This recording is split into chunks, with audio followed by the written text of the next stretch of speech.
All right, in the cinematic flying video, we looked at two approaches to smooth out your stick inputs.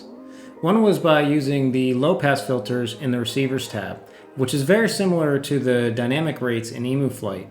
There's a video I have on that really shows that those dynamic rates are really just kind of applying a low pass filter in a different way, and I'll make a link to that in the upper right. With this method, I talked a lot about how it smoothed out the sticks, but you could really feel a lot of delay. The other method was just using tried and true Expo to smooth out your stick inputs. So in today's video, we're going to show you what I'm talking about with the delay, specifically by looking at the black box logs and you can showing that delay. And you might just really be surprised how much delay low pass filters can bring into it when you bring them down that low. So let's check it out.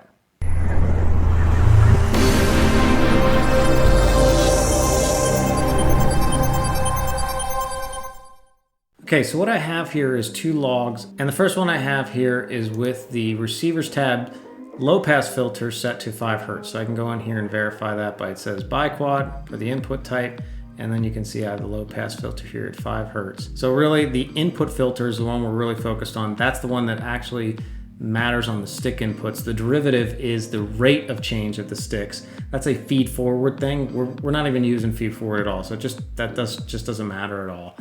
It's really just the input filter, again, biquad, and we have that at 5 Hertz cutoff.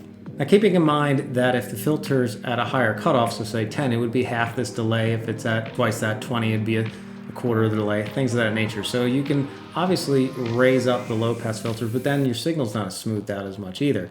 If I go into any of the traces, like here, just the D term trace, and I run our little spectrogram, which we're used to seeing with doing noise analysis, you see all this stuff down here. Well, you can, if you hold down the shift command, you can see it right here. You can see, 4, 0 Hertz, 1 Hertz, 2 Hertz. This goes up. These are all my stick inputs. So this is about 10 Hertz. You can see is just my stick input commands from this flight. So, I have the low pass set at 5 Hertz. That's where the cutoff is, so that I'm actually smoothing out stick inputs. I want to be attenuating down in this cutoff zone.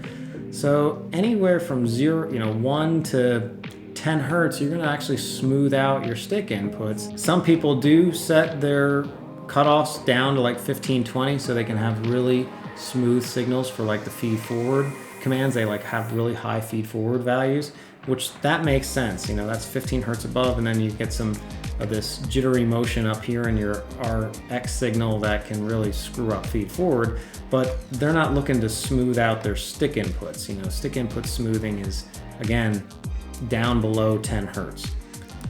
So nevertheless, the traces I have here, you can see I have the debug mode for this little quick trial run as RC smoothing. And this quad was the same quad. It was that iFlight Cinebee Whoop. Now I just went out and did some sharp stick inputs just to capture this log and some of this data here. What I ended up doing is lining up the flight footage with this, so you can see right here, if I put this at 100 speed,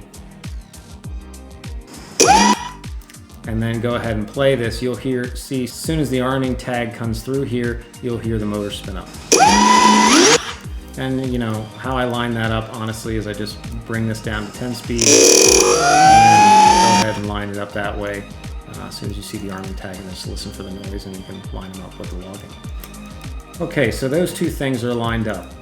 This debug mode, let's take a specific look at this. So this debug mode is debug 0, 1, 2, 3, and 4. There's actually 4 slots in each of the debug modes. These are just 2 things I added afterwards. This debug mode is the only way to capture your raw stick inputs and then compare that to other things. RC command, which is captured with every log, that's after the smoothing. So this debug mode RC smoothing here, on the first slot, it actually captures the completely raw stick input. And then the RC command, which is in black box logging for all the logs, it's just a de facto trace that's always recorded, just like P term, D term, things, all those traces that are just hard coded and always recorded.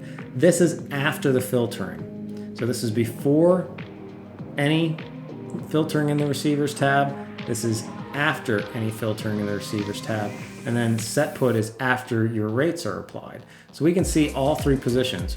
completely raw, and this is just on the roll axis, completely raw after the filtering in the receivers tab, and then after the rates are applied.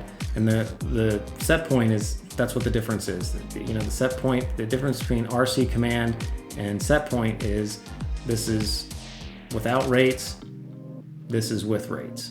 So it's pretty, you know, you can see it right away here. You can see the raw input, and then you can see the RC command. So let me just make those a little, so let me just make the red a little darker, and I can turn off the image here real quick. So you can see the delay from the actual stick input to where the quad or the flight controller actually measures the input. And you're talking about 52 milliseconds of delay from the peak of here to here. Now furthermore on this, you can actually see by checking this out, if I run it at full speed, it's really hard to see, but I can just let it run through a little bit here so you can see it.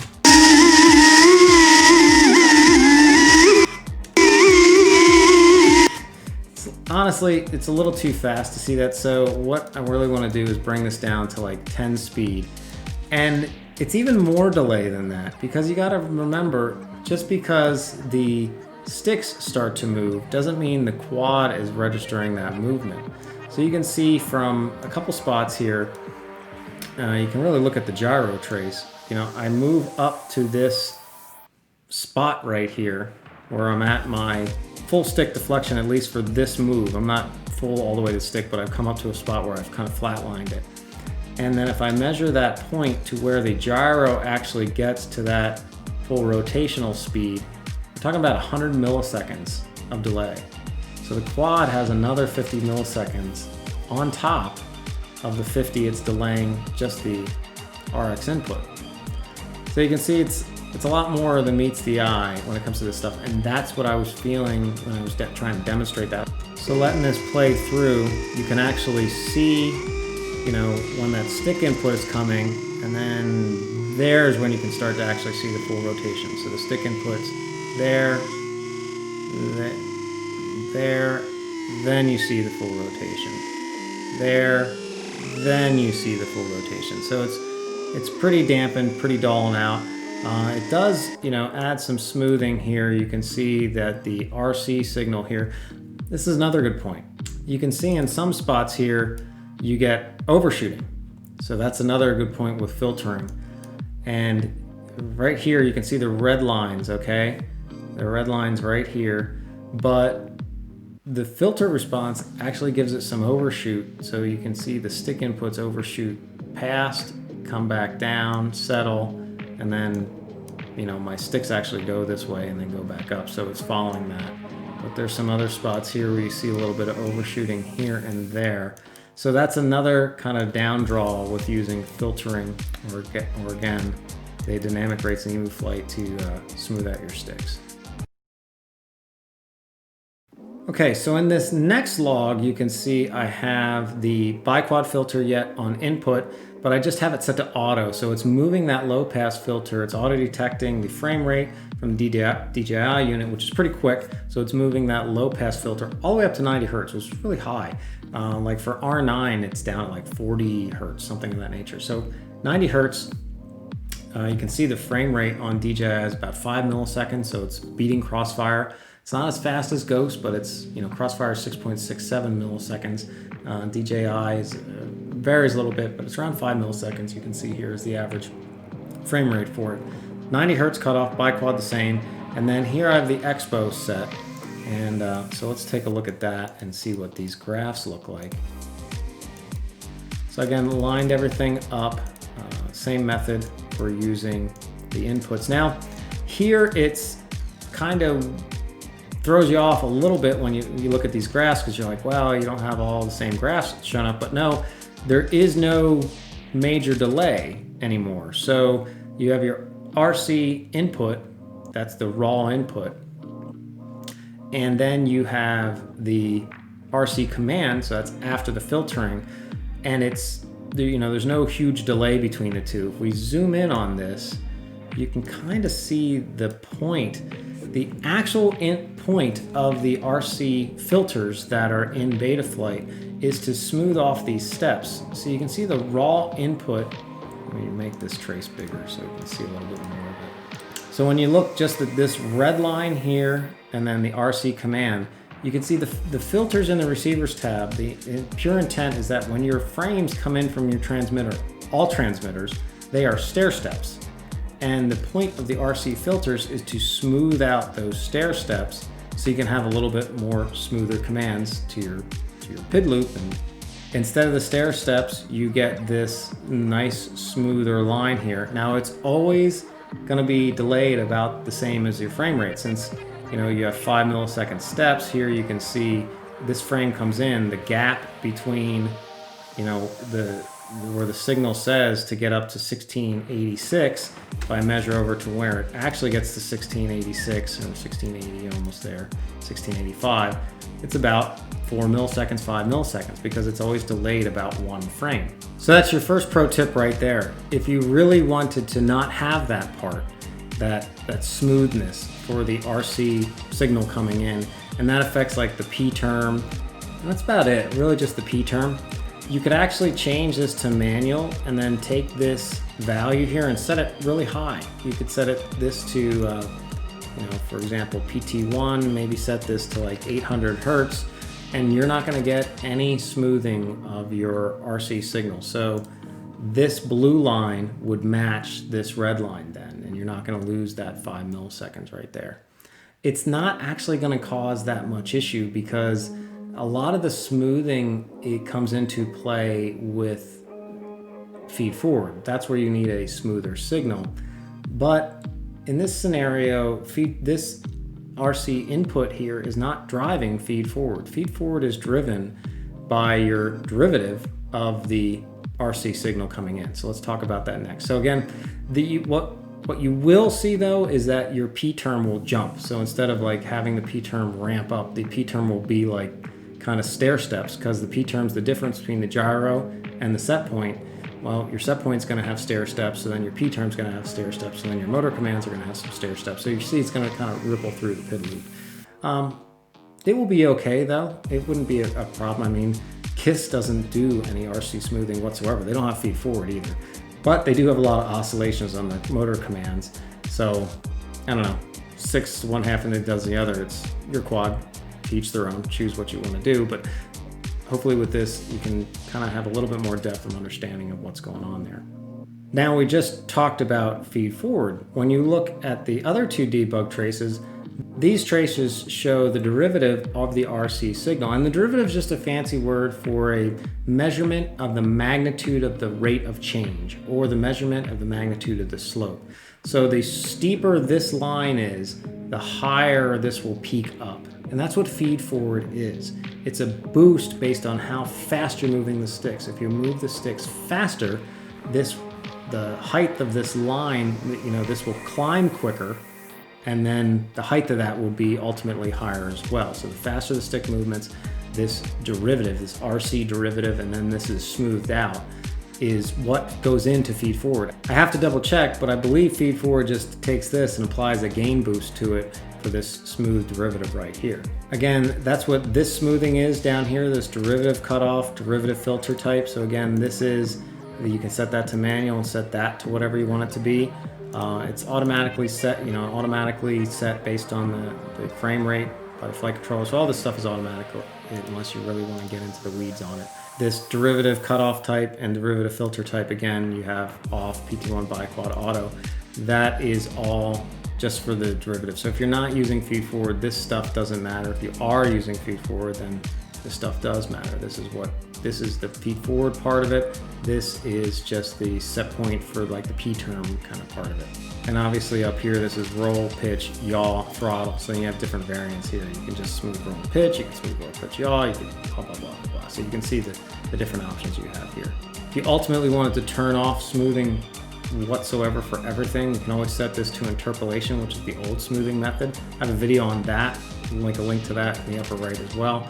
And you can set this to off then, and then that completely turns off smoothing. So you just get the raw signal coming in, and that goes to the P term. If you would try to add feed forward to that, it might not be a great day. It's going to be very jumpy and jittery and stuff, but you can. It just will be very jittery. You can fly if you don't use FeedForward at all. You set FeedForward to 0. You can definitely fly with interpolation and this being off, and that will shave off, you know, it depends on your receiver. But if you have a 14 millisecond to 9 millisecond frame rate for like free sky, fly sky stuff, that will shave off that amount of delay because it's going to just have the stepped inputs and it's not going to try to smooth them out at all. So popping back to here to take a closer look at it, you can see there's really minimum delay between my stick inputs and when the PID controller is then told to start moving and measuring the difference between the gyro and the set point with the P-term and all that kind of jazz. You can see that the set point ultimately here, which is this line now, is, you know, pretty much lined up with my raw stick inputs. And I still have the delay of the quad, which is there for motion. You can see that's still, you know, around 30 milliseconds here. So that's, you know, again, I don't have FeedForward added in. If I would add in FeedForward, I can reduce this gap here. This is the same set point trace that's shown down here. I have shown up here in green. And you can see the gap between when the quad's telling it to move versus when it's reading that it's moving. And that, again, if you had FeedForward in, we can close this gap.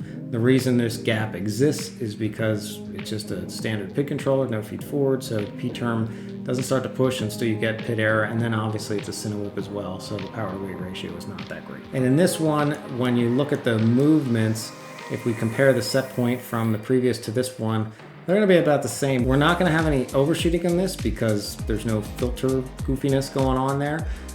And we're going to have a slower roll up in our set point here because we have more expo on the sticks. So expo is the method to use to smooth things out. It's been there all the time. People just need to use it, especially with actual rates and stick sensitivity, where you can set that all the way down and then use the expo to really flatten out how long that your rate curve is flat before it zings up. You can see you can really flatten this ramping motion here. So if you're just making minor stick inputs, you're not going to, you know, be really moving off that far. We can run this through here a little bit. You can just see some of the motions of it. You can see it's more immediate as I'm moving the sticks. You know, moving the sticks, quads moving. Moving the sticks, quads moving. Moving the sticks, quads moving. So it's a lot less delayed, and obviously that helps a lot with when you get into some tight and sticky situations where you need to make some micro adjustments, that you're not, you know, operating based off kind of like driving the boat and starting to overcorrect and things like that. Okay, so that is it on a deep dive on taking a look at the two different methods and some of the black box and what that shows us and how some of the things actually work in Betaflight and all flight firmwares. You know, it really comes down to just stick inputs and, you know, are you filtering them? Are you not filtering them? You know, rates are typically being applied, which then ultimately generates the set point, and that's what then starts to drive the P-term, I-term, and D-term to what they need to do. Hopefully this gave you a deeper look at that. Thanks everybody, and I hope this helped.